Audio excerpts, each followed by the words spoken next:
Jen. Good to see you. Can you bring us up to speed on what's happening where you are? I know you're not far from the bowling alley where one of the shootings took place. Absolutely, near Spare Time Recreation, which was the first area that the gunman targeted. And this is where 7 of the victims were found, 6 of them men and 1 of them a woman. Before he left this location, went to an area that is not that far out, but it is down that road here to a bar and grill where there were 8 more victims, and then 3 people died en route to hospital. So we have that very latest from the Maine State Police about the victims and where they were found, but there's still so many answers at this point because the roads, it's a little bit busy around this area that you're seeing here where I am because it is one of the crime scenes. So there's a lot of police investigators here. There's a lot, somewhat some action, but when you drive through the streets of this area here, driving through Lewiston, there is an eerily quiet town here because everyone is sheltering in place. Many of the stores are closed. They're shut down. The schools are all shut down. People are hiding in their homes.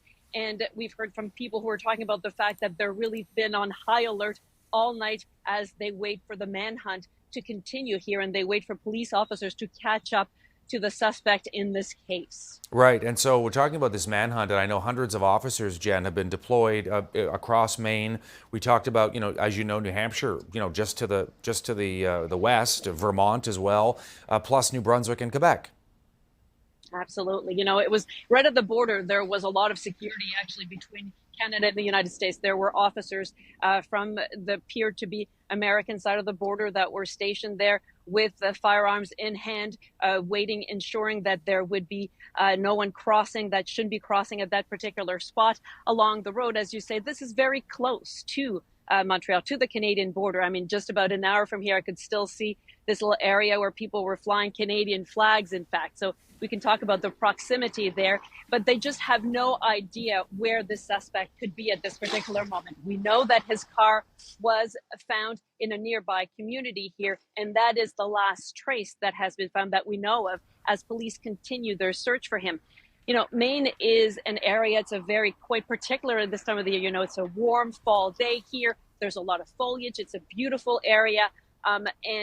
But it is dotted with forested, wooded areas. So that will complicate the search for this suspect because, this is a town here, a town of 39,000 people surrounded by all these wooded areas and dotted by other communities nearby. So certainly there is a lot of ground to cover for investigators as they try to track down the suspect. What do we know about the suspect here, Jen, the person that police believe may have been responsible here? What can you tell us?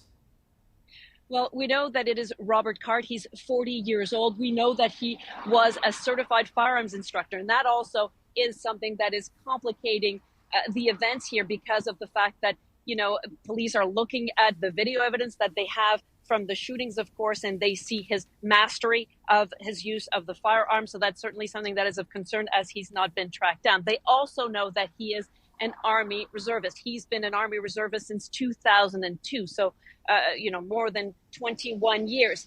There have been a lot of comments that have been made about his mental state. There are reports that he was at an area camp training center for the Army this summer at Camp Smith, and that at this moment his behavior was judged to be erratic, that he was brought to a medical facility. And that has raised a lot of questions, of course, because there are issues that seem to be surrounding his mental health status. And that has led to questions about just how he found himself, despite that mental health status, in possession of an assault rifle. But that is something that for now investigators would not address. They're saying that they're focusing right now not on the motive, not on the other events surrounding this, but they're really focusing on tracking him down. There is Maine State Police here, there's the Lewiston Police, there's the FBI that has been called in as well, mobilized in order to cover as much ground as possible in the search for the man, they say, who is, of course, armed and dangerous. One final point, Jen, just, the idea of how shocking this will be for people in Maine. I mean, we were looking at some of the statistics, and last year, in the entire year,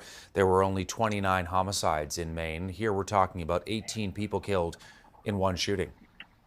Yeah, absolutely. This is a small state, 1.2, 1.3 million people, and this is a small town. And of course, there is the fact that there is that murder rate. This is an average every year. This comes really quite close to the average number of people who are killed in an entire year in the state, all in all. So in this small town here, this will be devastating. We haven't heard a lot of details about the victims. We do know that 8 of them have been identified, and that police are working to identify 10 more, and they will continue that. But obviously, people in this small town will be saying that they know just about everyone who was involved in the shooting. People will know someone who knows someone. So this is going to be a very devastating time for this community that is really reeling. I was listening to the governor speaking earlier today of the state. She was talking about the fact that she met her husband here, and certainly will know some people who are in some way connected to the victims here. Our Quebec Bureau Chief Genevieve Beauchemin on the ground live in Lewiston, Maine, covering this, the aftermath of a deadly shooting, 18 people killed in the state, 13 others injured. Thanks for this, Jen. We'll check in again.